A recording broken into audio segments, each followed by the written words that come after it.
Hello à tous, bienvenue dans cette nouvelle vidéo. Aujourd'hui, on se retrouve pour un podcast tricot. Ça fait longtemps que je suis pas venue vous voir pour vous parler de tricot. Je me rends compte que voilà, les mois ont passé depuis que je vous ai parlé un petit peu de mon avancée tricot. Si vous entendez du bruit, ma chienne est en train de jouer un petit peu, donc désolée, ça devrait pas durer très longtemps, mais elle a décidé de faire ça juste au moment où je me mets à filmer. Je crois que d'être debout, ça l'interpelle. Je sais que c'est pas les vidéos qui sont les plus regardées sur ma chaîne, le tricot, parce qu'à la base vous me suivez principalement pour la couture, mais moi ça me fait vraiment plaisir de venir vous parler de tricot. C'est un hobby voilà, qui se développe au fur et à mesure et que je prends beaucoup de plaisir à pratiquer, pas forcément rapidement, mais voilà, ça me fait plaisir, donc j'aime bien venir vous en parler, j'espère que ça vous intéresse. Que vous dire de plus ? J'ai 3 projets finis à vous montrer, 2 en cours et des achats comme d'habitude. Donc on va dérouler un petit peu comme ça. Voilà. Avant toute chose, je vous invite à liker la vidéo si elle vous plaît, à vous abonner à ma chaîne si vous aimez mon contenu et à me dire dans les commentaires si vous aimez le tricot, si vous me suivez pour le tricot, pour la couture, pour les deux. Si vous tricotez et qu'est-ce que vous tricotez en ce moment, ça m'intéresse. Moi je suis toujours hyper ouverte aux inspirations. Je trouve que je suis encore très newbie dans le monde du tricot. Je connais pas beaucoup les designers, les modèles, les laines, bref. Donc c'est toujours très intéressant d'échanger avec vous à ce sujet. Allez, sans plus attendre, on va démarrer. Vous avez vu, je vous mets en contexte, il y a mon petit sapin juste ici. Cette année, on a opté pour ressortir le petit sapin synthétique qu'on a depuis plusieurs années parce que maintenant qu'on a ce meuble-ci, on n'a plus de place pour mettre un vrai sapin, voilà, tout simplement. Donc j'ai mis mon petit sapin là, il y a un petit peu de déco de Noël, ça me fait plaisir de commencer à me mettre dans le mood. J'ai une petite maison là, trop chou, bref, c'est pas du tout le sujet. Mais bon, tant qu'à être là, je vous présente un peu ma déco de Noël. Allez, on est parti. Si je reprends le fil de ce que je vous racontais la dernière fois, je vous remettrai, j'ai fait 2 podcasts tricot jusqu'à maintenant sur ma chaîne. Et donc, si vous me suivez depuis le début de ces podcasts-ci, ces chaussettes-là ne vous seront pas étrangères. Je ne vais pas m'attarder très longtemps là-dessus parce que j'en ai déjà parlé dans mes 2 podcasts précédents. Mais ça y est, ma paire de chaussettes est terminée et je peux enfin les porter et c'est pas plus mal. Donc si vous prenez le train en marche, c'était mes toutes premières chaussettes. J'avais acheté cette laine au CSF l'an passé. Donc vous voyez, ça fait tout juste 1 an que j'avais acheté cette laine chez Lil Weasel. Et c'était de la Miss Lamotte, couleur Purple Amaranth. Et voilà, je vous avais déjà dit, j'avais pas retrouvé ce coloris sur leur site, mais je vous avais mis en barre d'infos la référence de la laine. Donc si jamais elle est toujours disponible, je vous la mettrai toujours dans la barre d'infos. Donc c'est une laine qui est comme ceci, c'est une laine teinte à la main et elle présente pas mal de couleurs, de variations, voilà, dans des teintes de violet que je trouve jolies. Je ne sais pas si je rachèterais ce type de laine parce que je trouve que ça fait vraiment très chamarré.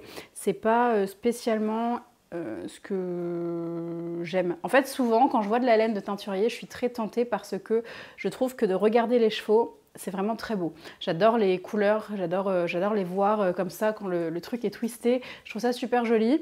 Une fois que c'est tricoté, je trouve ça sympa, mais je pense que je préfère les unis en fait. Je me rends compte en tricot. Après, ça dépend. Je vais nuancer mon propos. Là, je trouve que vraiment, il y a pas mal de nuances parce qu'il y a du marron dans les chevaux, il y a du violet, du violine, du rose. Tout ça, c'est un petit peu pareil, mais il y a quand même des teintes de marron, des teintes beaucoup plus foncées, beaucoup plus claires, ce qui fait que ça fait un effet très très chiné. Voilà, je les trouve jolies et j'y suis particulièrement attachée parce que c'est ma première paire de chaussettes, mais je ne sais pas si je rachèterai ce type de laine. Mais vous verrez, j'ai un autre projet tricot avec une laine teinte à la main, mais dans des teintes plus subtiles et je trouve ça plus joli, personnellement je préfère. Voilà. Bref, donc ce que j'ai fait, comme c'était mes premières chaussettes et que j'étais assez intimidée, j'avais acheté l'e-book de Sotricot, donc Sofiana. Je vous mettrai le lien dans la barre d'infos, pardon. C'est un e-book qui coûte 15 € de mémoire et elle vous explique pas à pas comment tricoter vos chaussettes du haut vers la pointe et de la pointe vers les côtes. Donc il y a 2 recettes différentes et surtout pour chaque étape il y a un pas à pas vidéo. Donc moi j'avais été très rassurée et j'avais été très contente d'être accompagnée pour pouvoir réaliser mes premières chaussettes. Donc franchement c'est un achat que je ne regrette absolument pas. De mémoire, les chevaux étaient autour de 28 €. Voilà. Et il me reste de cette laine-là Hop, voilà, je vous ai trouvé la boule, je l'ai pesée tout à l'heure, elle pèse 27 grammes. Voilà, donc il m'a fallu, je crois que c'était un écheveau de 100 grammes, donc il m'a fallu grosso modo 75 grammes pour me tricoter ces chaussettes-ci. J'ai une tige qui doit mesurer avant les côtes une dizaine de centimètres, je dirais, avant qu'on commence le talon et puis le pied. Bien évidemment, ce sont mes premières chaussettes, elles sont pas parfaites, je vous l'avais dit, j'ai inversé le sens du grafting sur sur le premier côté de chaussette. Donc au lieu d'être dans le sens de la pointe, il est perpendiculaire, bon tant pis. Sur la deuxième paire, hop, il est réalisé correctement, il est droit, donc je suis très contente de ça. Elles sont légèrement courtes. Je les ai tricotées un petit peu trop courtes, je pense une pointure en dessous. Je les ai pas encore bloquées, donc peut-être qu'au blocage, je pourrais venir jouer un petit peu dessus pour les agrandir. Mais toujours est-il que voilà, ces chaussettes-là, elles ne sont pas parfaites. Je les porte chez moi principalement. Je les ai pas encore portées dans des chaussures, je ne sais pas si je le ferai. Puisque comme je vous dis, elles sont légèrement courtes, donc marcher pieds nus chez moi, enfin pieds nus avec des chaussettes, ça ne me dérange pas. Les mettre dans des chaussures et sentir que le tissu du talon s'en va un petit peu sous le pied, je pense que ça me gênera davantage. Donc je préfère les porter comme ça. Je sais que j'ai des progrès à faire sur le tricot de chaussettes. Je ne sais pas si vous verrez parce que la couleur est assez foncée, mais j'ai des petits trous là où j'ai relevé mes mailles par exemple. Donc je sais qu'il faudra que je fasse attention quand je relèverai les mailles au niveau des talons pour ne pas avoir de trous. Parce que quand je les enfile, ça se voit un petit peu. Bon, moi je le vois, je pense que personne d'autre le verra. Mais voilà, je vais essayer de vous montrer ici. Hop. Sous mon doigt là, je pense que vous voyez mon doigt. Bon, donc ça c'est un petit travail à faire sur ma prochaine paire, mais en tout cas, je suis allée au bout de ma première paire déjà. J'ai pas eu le syndrome de la seconde chaussette, enfin un peu quand même, parce que je vous avoue que ces chaussettes-là, elles sont terminées depuis, je pense, facilement cet été, mais j'avais pas fait le grafting de la pointe, donc je ne pouvais pas les porter. Puis bon, on était en plein été, j'avais aucune envie de porter des chaussettes en laine, mais enfin, elles sont terminées, je peux en profiter, je suis très très fière de les avoir terminées. On passe au projet suivant. Le second projet que j'ai réalisé, c'est un pull. Je vous avais présenté cette laine dans mon précédent podcast en vous disant que j'allais faire le Louisiana Sweater de Petite Knit. Et finalement, j'ai changé d'avis puisque Marie-Christine Lévesque a sorti un patron. Je ne sais plus quand est-ce que c'était. Je pense que c'était au début de l'été. Franchement, je ne sais plus trop. Attendez, je vais sur ma page Ravelry parce que pour le coup, Ravelry, je m'en sers beaucoup. Ma page est à jour, donc si ça vous intéresse, allez la voir. Si vous cherchez des informations, notamment. Oui, c'est sorti en août, voilà, j'ai retrouvé. Donc c'est sorti en août, et quand j'ai vu son patron sortir, qui était un patron adapté aux débutants, mais qui était une construction différente de mon premier pull, qui était le Novice Sweater de Petite Knit, j'ai vu cette construction différente, j'ai vu qu'elle avait fait un patron adapté aux débutants, et surtout un patron qui se tricotait dans une laine que je possédais déjà et que j'avais pas besoin de racheter de laine, et qui s'accompagne d'un tuto vidéo pas à pas. C'est bon, j'étais conquise, je trouvais le modèle très joli, assez simple visuellement, je trouvais que c'était quelque chose que j'allais pouvoir porter et je me sentais accompagnée par la vidéo et j'avais la laine en stock, tous les éléments étaient alignés pour que je teste ce patron, et donc quand elle l'a sorti, je l'ai acheté immédiatement et je l'ai mis sur mes aiguilles tout de suite. On est parti en week-end pour le week-end du 15 août. Et je me souviens avoir questionné ce projet-là pour partir en week-end avec. Je vous le montre, il s'agit du pull 1988, donc de Marie-Christine Lévesque, ou MCL Knits, MCL Tricot Design, je crois qu'elle s'appelle maintenant. Bref, donc le pull, le voici. Je vous mettrai, j'ai fait des petites vidéos portées, il me semble, à la lumière du jour, parce que là, vous vous doutez qu'il fait nuit et donc toutes les lumières de mon salon sont allumées. J'espère que la luminosité, ça ira. Je vous le montre, hop, donc on le tricote, je ne sais plus si on commence par le devant ou le dos, mais sans le col. On tricote en fait la partie du devant. Je crois qu'on commence par le dos, pardon. On tricote le dos, le haut du dos, et ensuite on vient relever des mailles au niveau de l'épaule et on vient créer les deux devants comme ça, hop, ici, d'un côté puis de l'autre, enfin, je ne sais plus si on les rejoint. Je crois qu'on relève des mailles d'un côté puis de l'autre et on vient les joindre en rond au niveau du milieu de l'encolure. Il me semble que c'était comme ça, c'était au mois d'août, je me souviens plus. On fait des rangs raccourcis, donc ça c'était une grande première pour moi, j'en avais jamais fait, ou alors peut-être sur mes chaussettes, mais voilà. C'est pas tout à fait la même façon de faire, ni la même construction, donc avec sa vidéo je m'en suis plutôt bien sortie, je suis très contente. Donc on vient faire ça, pour moi c'était la partie la plus technique et celle sur laquelle j'ai vraiment beaucoup regardé la vidéo pour m'accompagner. Ensuite, on descend le corps. On fait le corps, on sépare les manches et puis on vient relever des mailles pour tricoter le col. Ce col-ci, il est doublé, donc en fait on vient tricoter en côte, c'est des côtes 1-1 et on vient tricoter le double du volume du col, enfin de la hauteur, et ensuite on vient rabattre le col sur l'intérieur et on tricote pour fermer le col ici.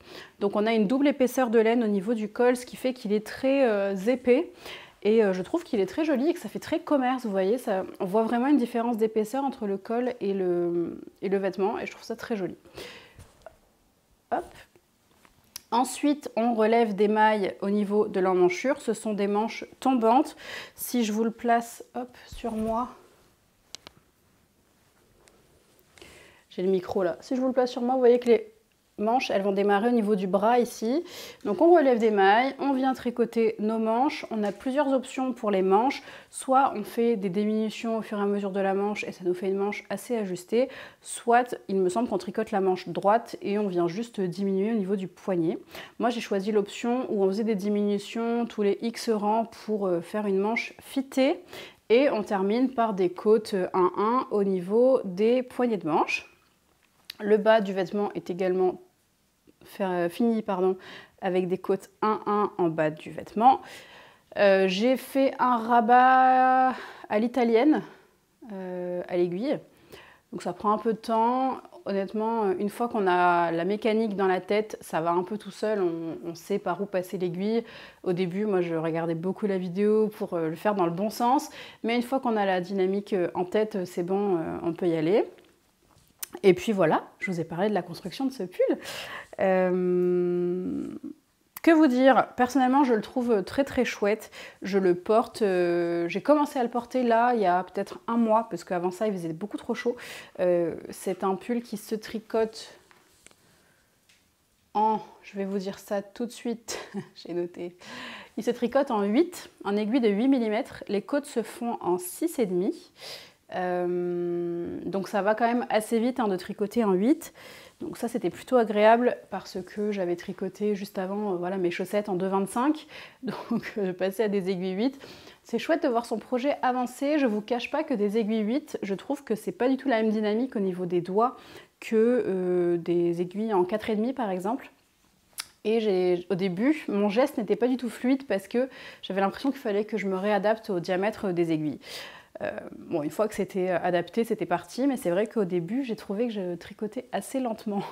Oui, donc, comme il se tricote en 8 sur une laine qui est assez grosse, de mémoire, c'est de la Bulky, c'est de la laine, je vous en ai pas parlé, c'est la Wish de chez Drops, couleur vert forêt.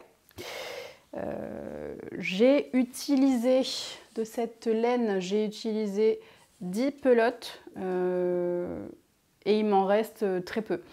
J'ai entamé ma dernière pelote, donc très clairement j'ai eu besoin de mes 10 pelotes de laine et je pense qu'il me reste moins de la moitié de ma dernière balle. Donc c'est un achat pile ce qu'il fallait, puisqu'initialement je ne l'avais pas acheté pour ce pull là, donc j'aurais pu en manquer, mais finalement ça a été. Et puis donc c'est un pull qui tient vraiment chaud et j'ai pu commencer à le mettre là quand les températures sont passées en dessous de 10 degrés parce que au-delà, honnêtement, j'avais trop chaud. Je le porte d'ailleurs souvent par-dessus quelque chose pour pouvoir le retirer au bureau parce que comme c'est chauffé à l'intérieur, j'ai beaucoup trop chaud avec ce pull-ci. Donc voilà pour ce pull. Je pense que j'en ai fait à peu près le tour. Quand j'ai tricoté mon échantillon, il était trop grand. L'échantillon était légèrement trop grand, donc j'ai fait ma petite règle de 3 et moi j'aimais bien le rendu de mon échantillon. Je crois que je l'ai, je vais vous le chercher. Le voilà. Je trouvais le tissu joli, assez dense, il n'y avait pas trop de trous, pas trop d'aération. Je trouvais que voilà, les aiguilles 8 mm, ça lui correspondait vraiment très bien. Et donc, j'ai pas eu envie de passer sur une taille d'aiguille en dessous pour pour obtenir le bon échantillon. Donc j'ai plutôt choisi de changer la taille. Et comme mon échantillon était un peu trop large, j'ai décidé de tricoter la taille en dessous. Donc j'ai fait mon petit calcul produit en croix pour savoir combien de taille en dessous il fallait que je le tricote. Normalement, si je suivais le tableau des tailles, je devais tricoter un M.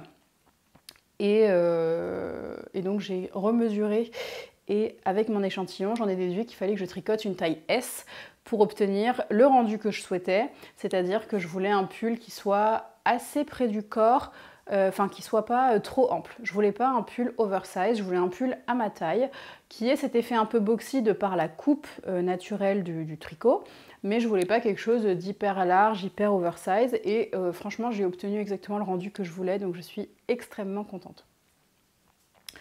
Donc tout ça pour dire que j'ai tricoté ce pull en taille S. Pour info, moi je fais un tour de poitrine entre 98 et 100 cm en fonction des périodes. Mais voilà, pour ce pull-ci, je vous insérerai des images portées. Je ne sais pas si je vous les mets pendant que je parle. Après, vous avez l'habitude, hein, je vous passerai de toute façon des images. Ce qu'il y aura à améliorer pour mes prochains tricots, parce qu'il y a toujours des choses à améliorer et c'est là que c'est sympa, c'est, vous voyez, au niveau de mon col ici, je ne sais pas si vous allez voir, voilà, je pense que c'est quand j'ai fait mes augmentations. Au début, mon geste n'était pas hyper assuré, donc il y a des trous. Enfin, des trous. J'ai pas assez tiré, je pense, j'ai pas assez serré mes mailles. Et donc ici, voilà, il y a des trous. Les choses étant bien faites, j'ai fait les mêmes trous de chaque côté, donc on pourrait presque croire que c'est voulu. En vrai, quand je le porte, ça se voit pas beaucoup. Si je porte une chemise blanche en dessous, ça peut se voir un petit peu, effectivement. Sinon, je trouve pas que ce soit... Enfin, ça fait pas moche, quoi, c'est pas gênant. C'est pas des gros trous disgracieux. Voilà pour ce pull-ci, j'en suis super contente, j'adore la couleur, je crois qu'elle a été discontinuée, je suis pas sûre mais il me semble, mais je la trouve très jolie. Ce que je vous ai pas dit aussi, j'y pense là, le col, moi j'ai choisi le col près du cou et montant, enfin un peu montant, je sais qu'il y a une version avec un col un petit peu plus décolleté, qui est un peu plus ouvert en fait. Voilà. Moi j'ai choisi ce col double parce que je le trouvais vraiment très joli. Si vous avez suivi mes vidéos projets de Noël, projets de couture de Noël notamment, je vous ai parlé des projets que je comptais coudre pour offrir à Noël. Et je vous avais aussi dit que mon frère m'avait demandé un bonnet tricoté main pour Noël, donc je me suis exécutée, et je lui ai tricoté un bonnet pour Noël dans les restes de ma laine utilisée pour mon pull Novice Sweater de Petite Knit, donc mon tout premier projet. Il me restait des pelotes. Je crois qu'il m'en restait 3 et donc j'ai choisi de lui tricoter ce bonnet. Donc bien évidemment il est noir, vous ne verrez pas grand chose, mais c'est un bonnet qui se tricote en aiguille 7 mm et donc je m'étais dit que ça monterait vite et que ça serait plutôt cool de lui tricoter ça et de pouvoir utiliser mes restes.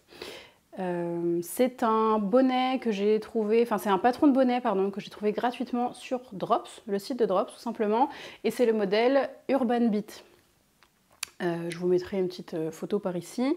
Il est porté par une femme, mais bon, personnellement, je trouve que c'est un bonnet en côte 1-1. Il n'y a pas... Voilà, c'est pas particulièrement féminin ou masculin, c'est pas genré. Donc, je pense que ça lui ira très bien. Je vais essayer de vous le passer pour vous montrer. Hop. Bon, moi, je suis pas très bonnet, j'en porte pas souvent. Voilà ce que ça donne. Donc sur moi il me va, il est peut-être un peu lâche, je pense que mon frère a une tête un peu plus grosse que la mienne, donc je pense que ça lui ira très très bien. Voilà ce que ça donne, bah, ma foi c'est pas mal, hein. J'avoue je porte jamais de bonnet, donc j'ai pas trop l'habitude de me voir avec, mais voilà, je vous montre ce que ça donne. Hop. Donc, ce bonnet, je ne vais rien trahir puisqu'il est gratuit. C'est très facile de pouvoir vous en parler. On monte par ici, on monte des mailles. Moi j'ai choisi le German Twisted Caston, je crois, qui est un montage assez souple. Donc je trouvais que c'était parfait pour pouvoir faire un bonnet, parce qu'il faut quand même que ça passe la tête. Ensuite, on tricote en côte 1-1 sur, je crois que c'était 24 cm, puisqu'on compte à peu près 8 cm de revers. On tricote des côtes 1-1, donc c'est assez interminable, hein, endroit, envers, c'est assez interminable, mais c'est pas grave. Et une fois qu'on en est arrivé à nos, je crois que c'est 24 cm, on vient commencer à faire des diminutions. Donc on a 4 emplacements de diminution, on met des marqueurs et à chaque marqueur on fait des diminutions, ce qui vient nous créer cette forme arrondie. Hop, je pense que là vous voyez ici, il y a voilà, on voit les diminutions ici, donc ça monte, ça fait une couronne. Et au bout, il nous reste, je crois qu'à la fin, il nous reste 8 mailles. On vient toutes les passer avec le fil. On va toutes les passer dans le fil et on vient refermer le bonnet. Comme ça. Et ça fait quelque chose d'assez propre. Vous voyez, à l'intérieur, on ne voit rien.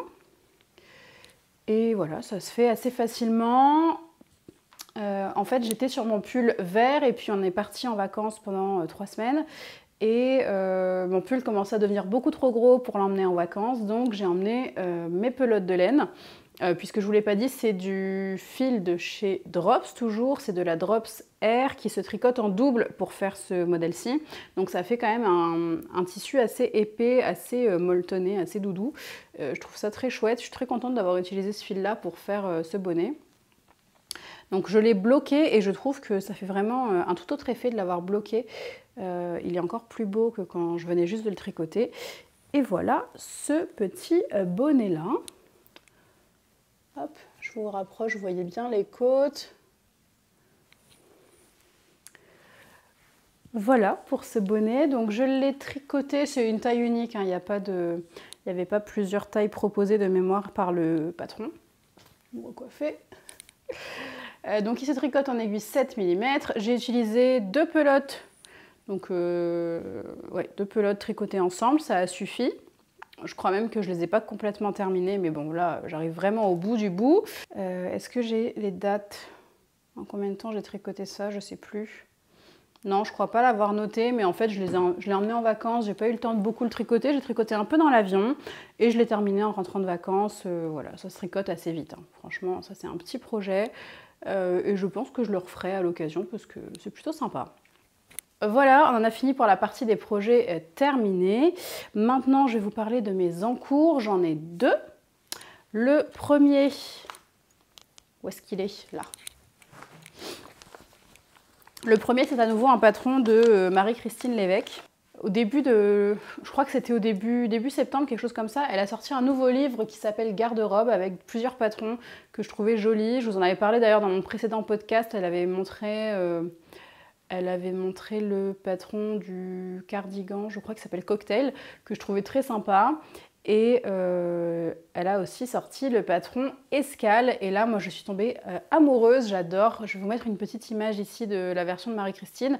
Elle l'a tricoté une première fois dans une laine DK, si je dis pas de bêtises. Et ensuite, elle l'a retricoté. Et c'est là que j'ai eu le deuxième coup de foudre, en fait. Quand elle a tricoté sa première version en DK, je le trouvais très beau. Mais voilà, c'était pas dans mes projets.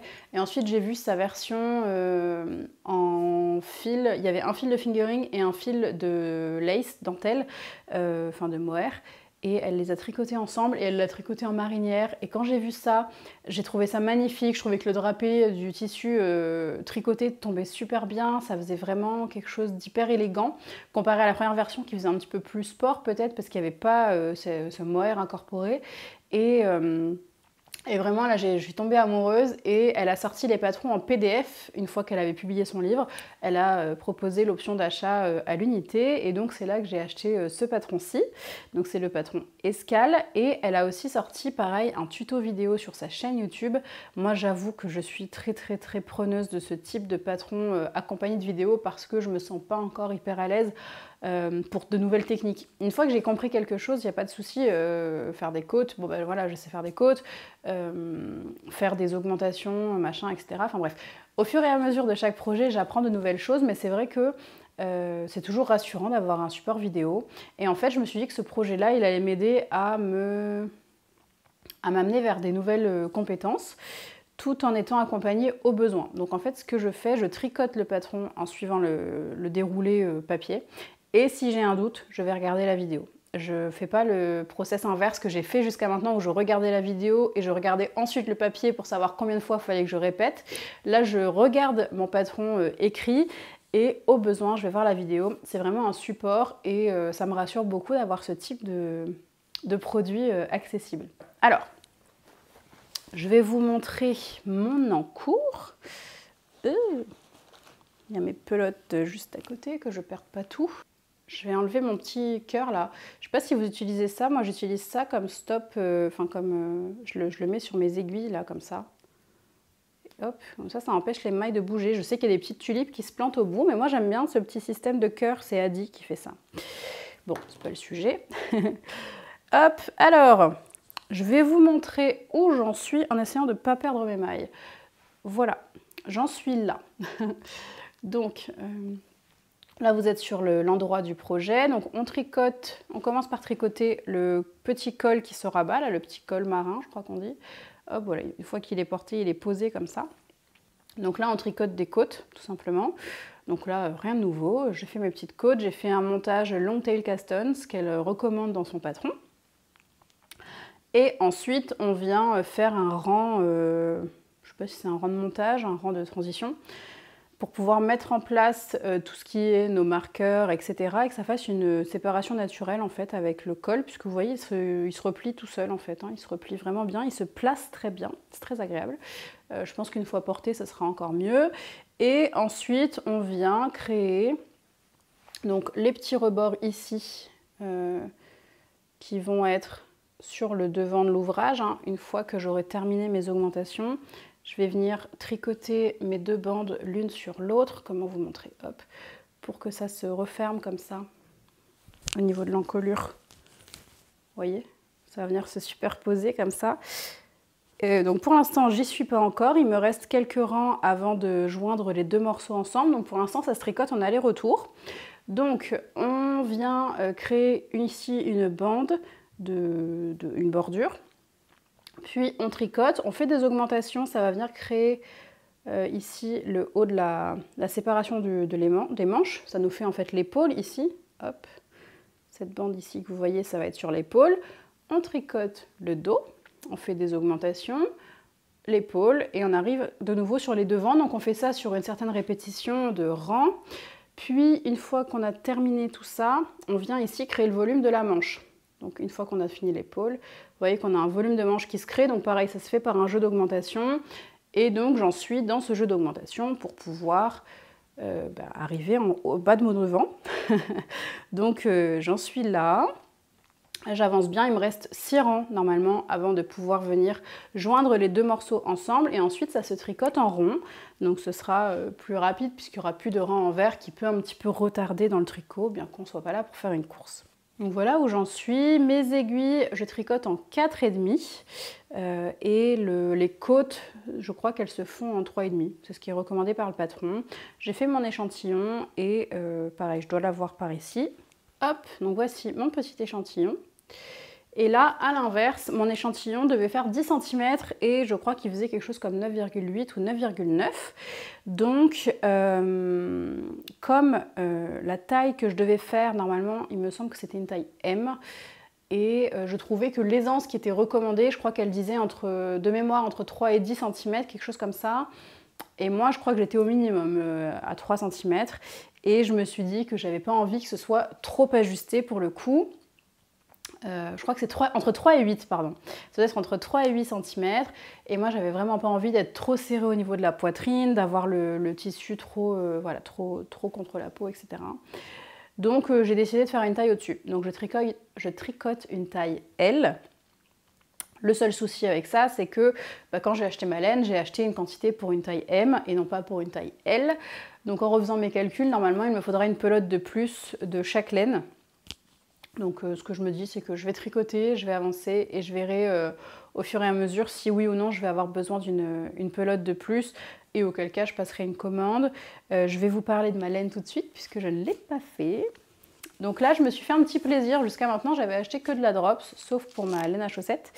Et là, je me suis pris de la laine sympa. Ce qui s'est passé aussi, c'est que personnellement, je crains un peu le mohair, à moins de peut-être trouver des mohairs d'une qualité supérieure. Mais par exemple, celui de Drops, j'ai pas envie de le tricoter parce que je sais qu'il va me gratter. Donc, je me suis tournée vers une alternative qu'on m'avait recommandée. Je crois que c'est ma copine Caroline Cou qui m'en avait parlé. C'est la Midnastol. de chez Camarose. Voilà.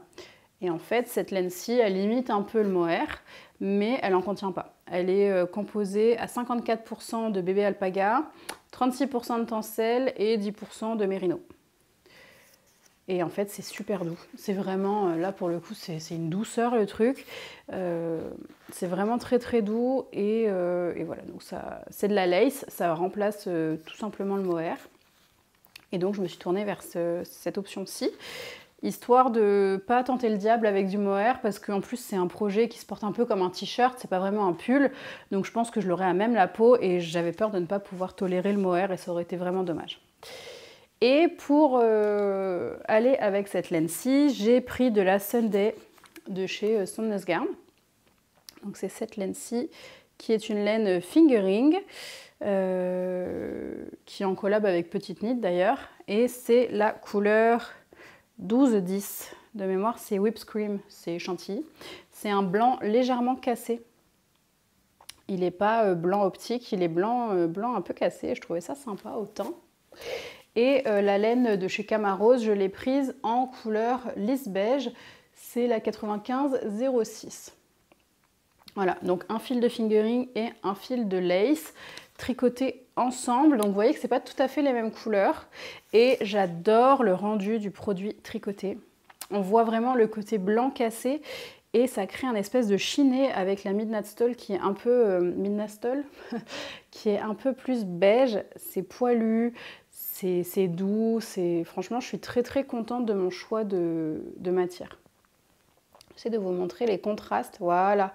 Je pense que vous voyez, il y a un petit peu de marron, un peu de beige, un peu de blanc, tout en étant très doux à l'œil et aussi très doux au toucher. Je pense que c'est quelque chose voilà, qui me va assez bien. C'est blanc cassé, donc je pense que ça complimente plutôt mon teint, vs un blanc optique qui aurait tendance à être un peu trop dur. Donc je suis très contente de mon choix de tissu, et enfin choix de tissu, mon choix de laine. Et je prends vraiment beaucoup de plaisir à le tricoter. C'est un projet que j'aime bien tricoter un peu tous les jours, même si c'est pas longtemps. Alors c'est pas forcément tous les jours, je dirais que 5 jours sur 7, j'y touche à peu près, depuis que je m'y suis vraiment mise, parce qu'à un moment j'ai monté le col et c'était que des côtes 1-1, et pareil, je trouvais ça super long.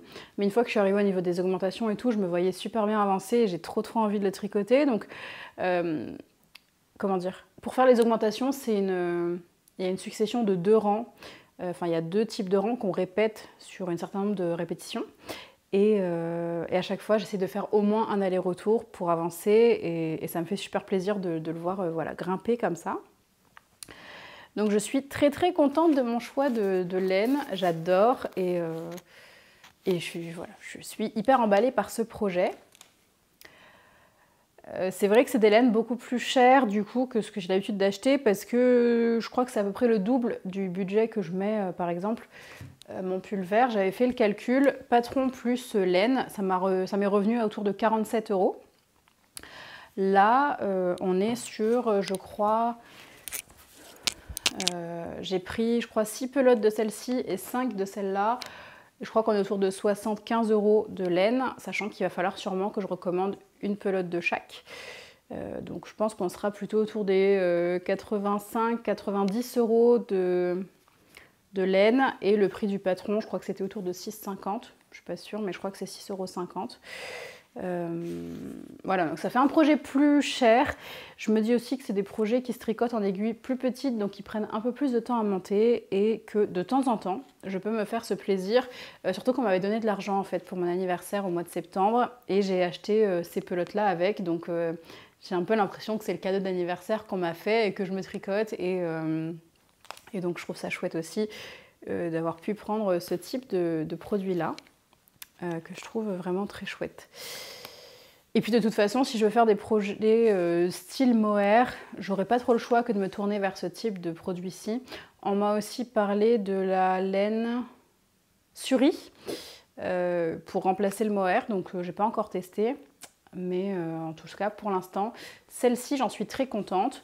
Ce sur quoi on m'a mise en garde, c'est que C'est un fil qui, même, bon là je l'ai choisi beige donc j'ai pas ce souci là, c'est vrai que ça fait un petit chiné mais j'aime beaucoup, ça fait un beige et blanc, mais on m'a dit que si on achetait cette laine là en couleur, par exemple je sais qu'elle existe dans des gris anthracite ou du noir, le rendu sera pas noir, il y aura quand même des petites teintes de blanc qui vont rester dedans, donc si on cherche quelque chose de chiné c'est une bonne alternative, si on veut un pull complètement uni dans des couleurs foncées je pense que ça n'ira pas. Voilà, mais en tout cas, pour l'instant, j'en ai une bonne expérience. J'ai hâte de tricoter et de porter mon pull pour voir si je le tolère bien. Et auquel cas, je réitérerai sûrement l'expérience. Voilà, donc je pense que je vous ai tout dit sur ce projet-là. Je l'ai commencé le 18 novembre et à l'heure où je tourne cette vidéo, on est le 7 décembre au soir. Donc ça doit faire, ça fait quoi? Ça fait ça fait presque 3 semaines que je l'ai commencé. Mais j'ai un petit peu accéléré le rythme là sur la dernière semaine qui vient de s'écouler parce que je prends beaucoup de plaisir à le tricoter. Voilà un peu pour ce projet-ci. Donc c'est mon encours principal. Et j'ai aussi vu ma copine Caroline Cou il n'y a pas très longtemps. Et elle m'a proposé de m'offrir un reste d'écheveau de laine qu'elle avait parce qu'elle a tricoté une paire de sockets dans sa laine et il lui restait à peu près un demi-écheveau et elle n'avait pas envie de refaire une autre paire avec la même laine. Donc elle m'a proposé gentiment de m'offrir son reste d'écheveau. Donc elle m'a envoyé une photo et j'adorais la couleur. Donc je lui ai dit oui tout de suite. Merci encore Caro, je sais que tu passeras par là, donc je t'embrasse, merci. On a été coupé par ma carte mémoire. Je disais, j'ai été tellement touchée et je trouvais la laine tellement jolie que j'ai eu envie tout de suite de lui trouver un projet. Et en fait, elle m'a proposé sa laine et on s'est vu quelques jours après. Donc en attendant d'obtenir le précieux, j'ai cherché un patron qui pouvait correspondre. Puisque j'avais un demi-écheveau, j'allais pas faire des chaussettes montantes. Je cherchais un patron de socket qui puisse rentrer dans 50 grammes de laine environ. Et j'ai trouvé. Alors, déjà, je vais vous parler de la laine. C'est une laine qui vient de chez Laine Amoré, qui est sur une base de, je crois, mérino, nylon et il y a de la stellina dedans. Je ne sais pas si vous allez le voir. Elle brille. Oui, il n'y a pas que mon sapin qui brille, il y a aussi la laine. Donc, elle est dans des teintes de blanc et de violine. Je ne sais pas si vous allez voir les nuances, mais vous voyez pour le coup c'est très subtil comparé à ma laine à chaussettes que je vous ai montré tout à l'heure qui est très changeante. Là c'est très subtil. Je vais vous montrer, j'ai commencé à tricoter, vraiment je suis au tout début, hein. J'ai juste fait les rangs de côte et je trouve que le rendu est très joli parce que c'est subtil.